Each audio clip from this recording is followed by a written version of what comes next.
welcome back. And we are joined by health and fitness coach Ed Williams. Good morning. Good morning. And today we are talking about the most effective strategies for weight loss. Right, Ed? This is the question you get asked all the time. All right, that's right. It's the focus of my activity basically in working with people. Most people are trying to lose weight, lose fat, and it's been many years that we've been working at this, and we've finally narrowed it down.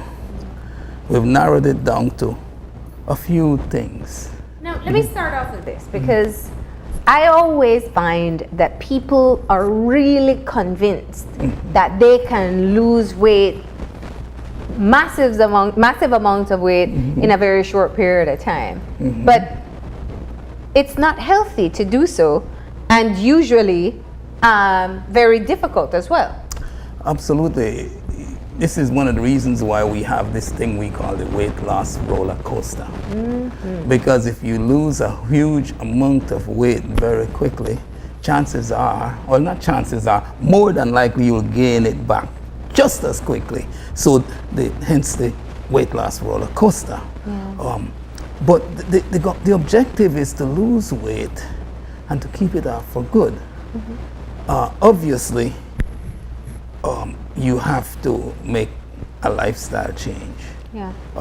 You cannot continue to do what you've always done and expect different results. That's the definition of madness. So, whenever you find yourself in a situation where you're piling on the pounds, then the obvious conclusion you have to come to is that I have to make some changes. We don't gain the weight overnight, although it feels that way. If I eat terrible one day, I feel like I'm already bigger the next day. Right. But it still takes some time for you to gain weight, and it will take time for you to lose it.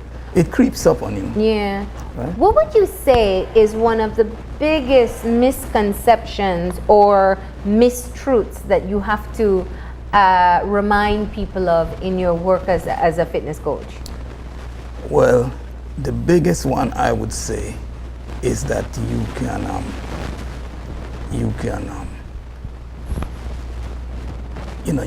exercise, you can out-exercise a lousy diet or lousy nutrition, poor nutrition. A lot of people think, well, okay, I'm going to go work this off later, so it's okay, right? Yeah.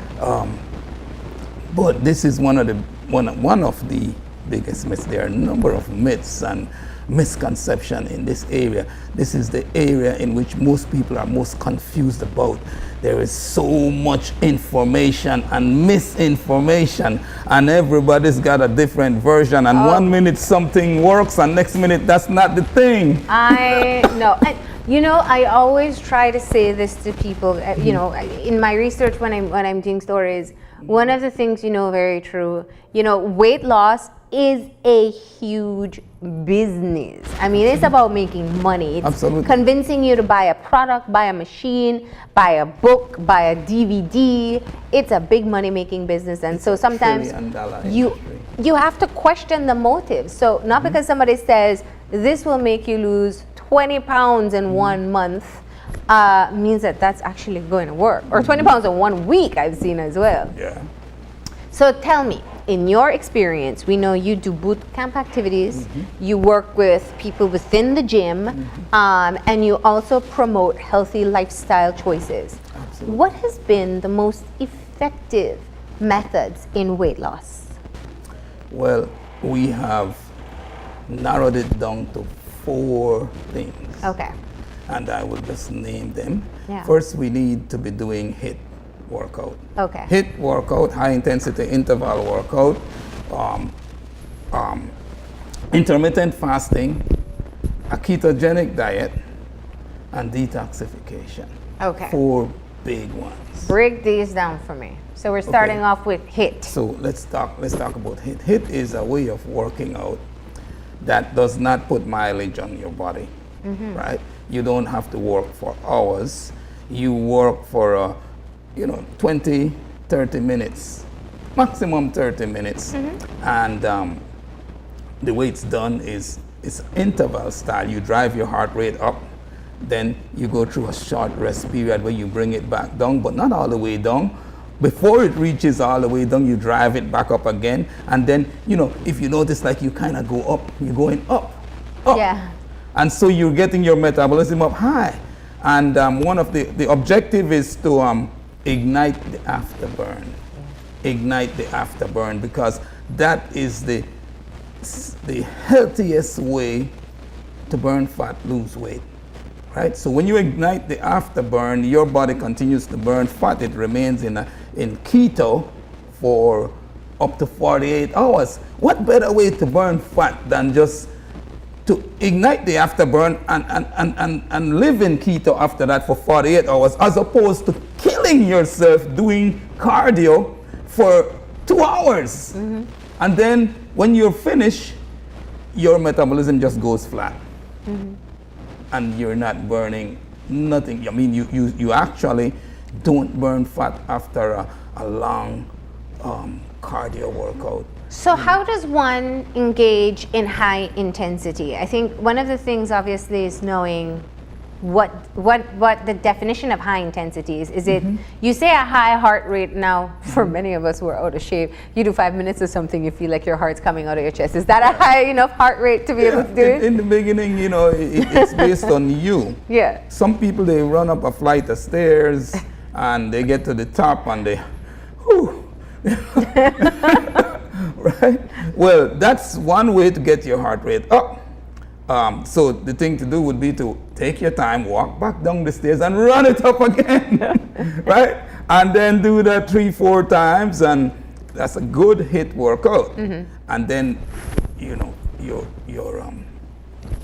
you can ignite the afterburn like that. But the idea is, whatever you do, step up the intensity. Yeah. Add a little more weight. Yeah. Yeah. If necessary, right? To increase your intensity, that is, like having a pair of dumbbell in hand. Okay. And then you want to do minimal rest or active rest to kind of bring the heart rate down a little. Okay. And then shoot it back up. Right? Yeah. So let's talk about food strategies that work. So we did the exercise. The exercise is essentially increase your intensity. Man, everything in this place is getting a little bit nervous at the talk of exercise. But so we talked about HIIT, which is you increase your intensity, you give yourself a chance to rest a bit, and then you go back up again, right? Now, let's talk about food strategies or eating strategies. I don't like saying diets. Diets just make people feel like... Yeah, it's a bad word. Yeah, It's a four-letter word. Yeah. Diet. Right. So, what are some of the eating strategies that works? Okay. Our best bet is to go back to the caveman style of eating, right? Our body, we have advanced, right, technologically and all that, but our body is still back in the Stone Age. It remains back in the Stone Age. So it still operates best with a kind of a eat, stop, eat concept. Because remember, the Stone Age man, when he wakes up in the morning, he has to go find food. Yeah, walking. He had to go scrummage for food. Yeah. And then when he finds it, then he can eat. But unlike us today in the modern environment, we have so much food. The average person has a stocked refrigerator, so all they have to do is reach in the refrigerator and so we have this concept, right, that we've been sold. It says breakfast is the most important meal. And I'm not here to dispute that. I'm not disputing that. Breakfast is the most important meal, but what we have to do is break down that word to understand what it really means. There's nothing about that word that says it has to happen in the morning. break fast, the meal that breaks your fast. You are fasting from the time you stop eating and went to bed until you wake up in the morning.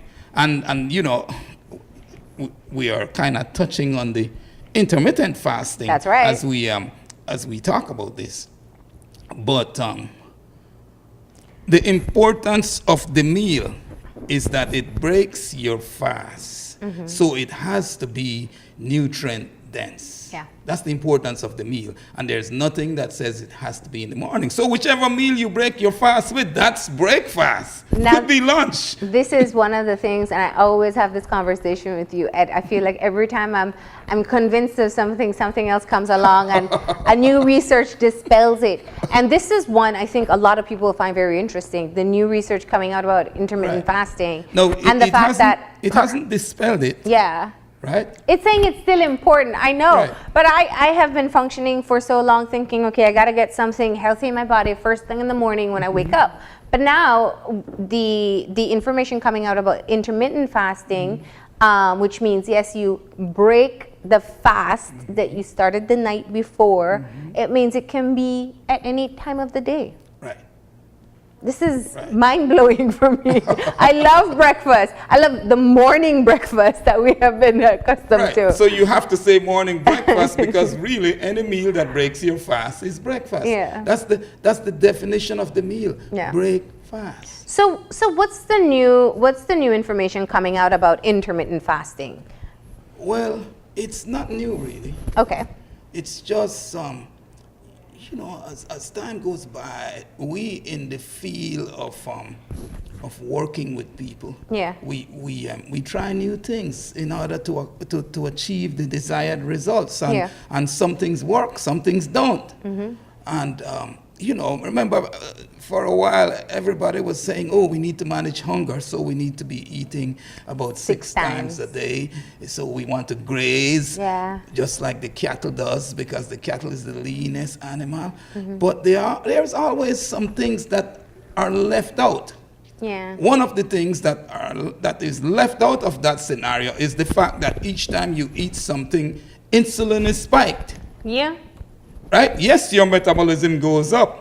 And yes, you are able to manage hunger effectively, but insulin is spiked. And this causes a problem. Yeah. The problem is that fat burning comes to a screeching halt, and the body then goes into fat storage mode. It wants to store fat because there's a sense of urgency. Yeah. There's sugar in the blood, right?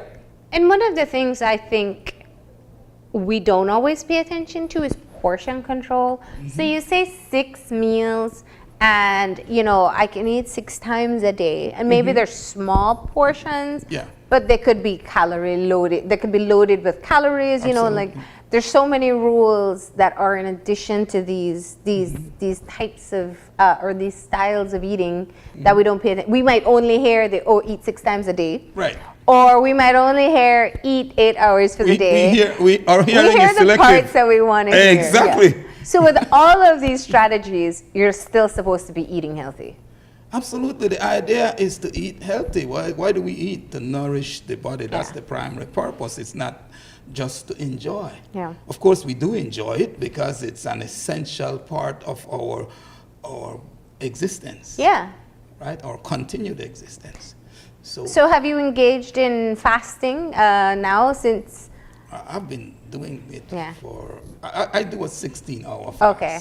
Okay. And I've been doing that for a long time now. Okay. 16 hours and with an 8-hour eating window. 16 hours no eating and only eat for 8 hours, but not all the time in 8 hours. You have like healthy meals or balanced meals in between. So everybody fasts. Yeah. Maybe, 8 hours. Okay. If you sleep for 7 or 8 hours, you're fasting. You can't sleep and eat at the same time, right? So the idea is here, and it makes sense. If you want to reduce your calorie intake, it's instead of cutting calories drastically and have your body react to that, which is what we do when we diet. Yeah. Another approach could be to shrink the eating window. Yeah. And since we live in a toxic environment nowadays, and it's become a problem because the amount of toxins that we take in, free radicals that we take in, this is one of the things that forces our body to store fat. So we have a place to put these things. Yeah. So then our detox cycle becomes more important living in this kind of environment. So we're talking about detox now. Tell me about detox. So we're still talking about intermittent fasting, but they work together. Oh. You see, when you are your detox cycle begins in the morning, at 4 a.m. in the morning, thereabouts. Okay. We have 3 cycles, right? One of them is detox the body, and this is vitally important given the fact that we are living in and constantly taking in free radical and toxins. Our body has to have a way to dispose of this. We have to be able to give the liver and the kidney a break, a rest, because they are constantly bombarded and they are working. So this detox, then the intermittent fasting is a way of extending that detox cycle. Yeah. Because when you're fasting, you can drink water, tea, coffee, but you can't drink any liquid with calories because this breaks the fast. No sugar, no sweeteners. There's one sweetener that you can use. Yeah. It's not all lost. Stevia. Okay. Stevia will not spike the insulin, and it's a non-calorific sweetener. Okay. So it's actually an herbal sweetener. We had somebody bring the actual plant on set once. Yes, and it's good. It's amazing. The leaf tastes sweet. It's super sweet, so you don't even have to use as much. Yeah. Right? So anyway, when you are doing this fasting, your whole digestive system is getting a rest. Yeah. Your liver, your kidneys, they are getting there. It's a cleansing process. And you're drinking a lot of water, a lot of clean liquids, green tea, coffee. If you drink coffee, it has to be black, or you can use a little stevia, right? So we're talking about changing in dynamics of the way we eat. And, I think that's one new way people can be able to access or perhaps cut down on their calorie intake for the day. We spoke about using HIIT exercises, HIIT interval training. Right. What are some of the other, you've worked with so many people. You've really seen what it takes to have people have real dramatic weight loss. And I know from in conversations with you and following your work, it doesn't happen overnight. No. So tell us about some of the other successful strategies that you've seen your clients implement that have helped them to have the type of weight loss they want. So we've kind of boiled it down to this big 4. Yeah. Intermittent fasting, and the other one is a ketogenic diet. What is that? A ketogenic diet is simply a diet rich in healthy fats. You see, and here you're probably going to be shaking your head again, because 1 minute it's all about no fat and non-fat and low fat. I'm aware of this one too. So I get in my almonds and avocado. We've been through this era where we've been manipulated by marketing, and we've been programmed and to think that fat is bad. All fat is bad. What you need to be consuming is no fat. You don't need fat. But right? You do. But we do. Omega-3 is a very essential fat for our body, and omega-6, but there needs to be a ratio between the two for optimum health. Now, the important thing to understand that we were deceived about is that there are fats that help you to burn fat. Yeah. The healthy fats actually help you to burn fat. If they are absent from your diet, then your body has a problem burning fat. You know, healthy fats like avocado, like fish oil, Fish, yeah, well, yeah.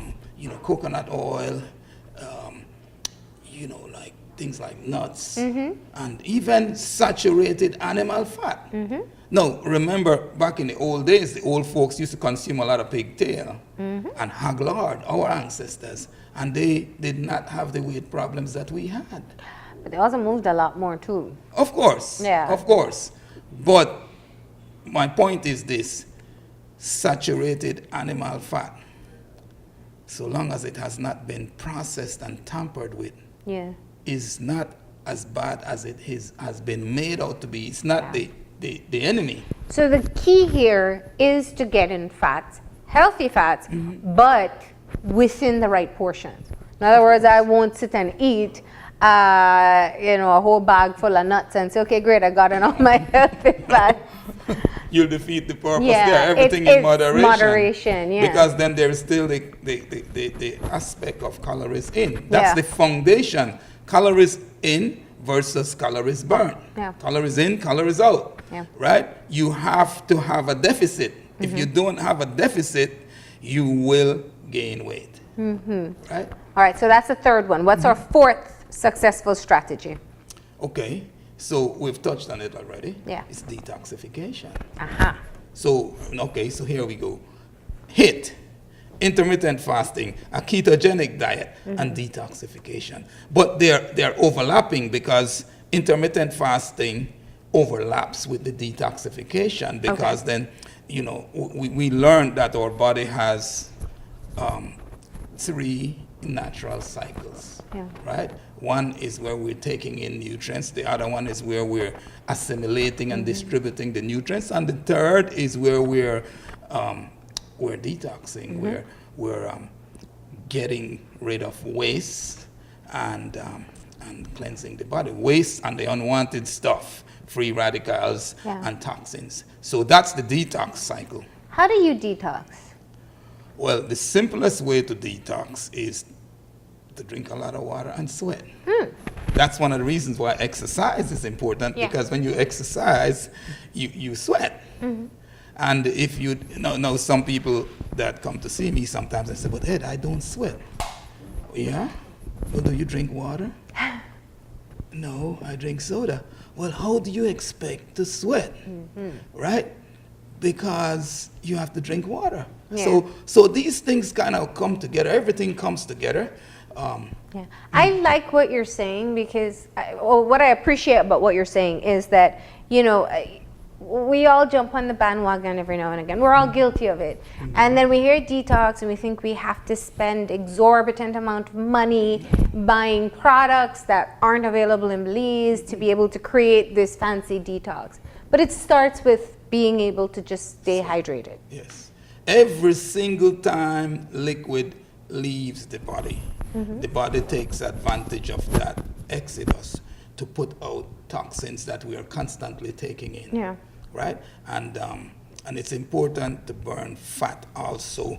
One of the reasons the body stores fat is to have a place to put the toxins.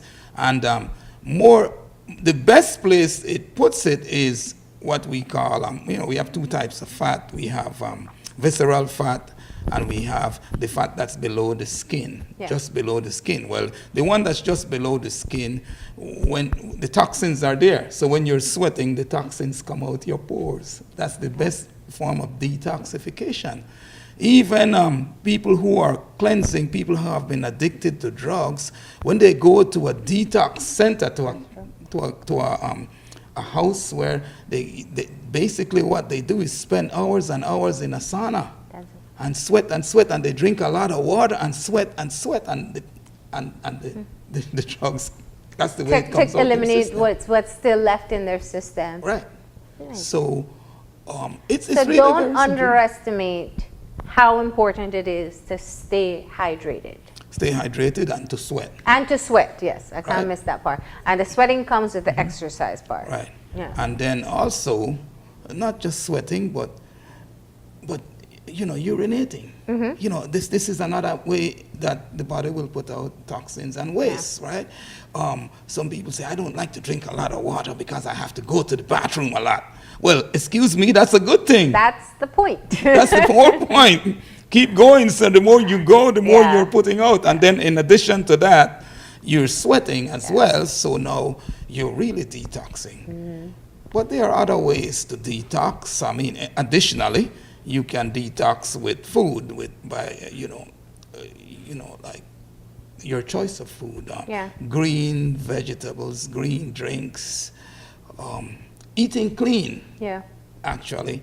And clean just means that you're not buying packaged, processed meals.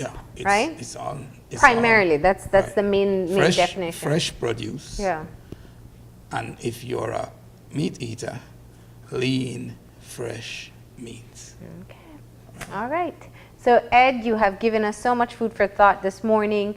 I think one of the things that we don't always talk about is, we talk about the different exercises that we can do, but your experience has taught you what actually works with some clients and what seems to be most effective. So we appreciate you stopping in and sharing these 4 successful strategies. The first one was HIIT, high intensity interval training. The second is looking at fasting. Intermittent fasting. Specifically intermittent fasting. Delaying how long you eat and shortening the amount of time you put in food into your body.